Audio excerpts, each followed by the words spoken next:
Assalamualaikum warahmatullahi wabarakatuh.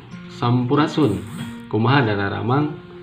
Kami dari grup Kagugu Kreasi Guyon Cimanggu.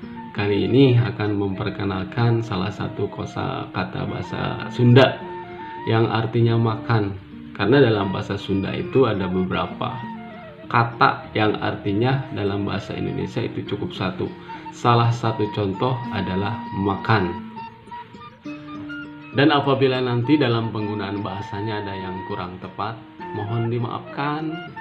Silahkan dikoreksi, tinggalkan komentar di channel YouTube kami. Terima kasih atas waktunya untuk menyimak video kami. Salam Kagugu. Maka dalam bahasa Sunda, 1. Dahar. Dahar digunakan kepada sesama atau teman akrab. Baik, dahar. Mana dahar lagi dah?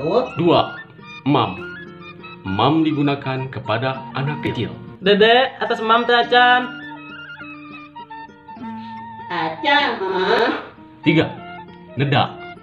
Neda digunakan untuk diri sendiri sebagai bahasa yang halus. Kang, gerak tuang atuh. Oh, alhamdulillah, cuma atas dia nada di paling itu. 4. Tuang. Tuang digunakan kepada orang lain sebagai bahasa yang halus. Akang tuh atas tuang tak acan. 5. Nyatu. Ngalegleg. Tetegek. Lolodok. Barang hakan. Digunakan untuk hewan. Weng, hayang masih bere nyatu can?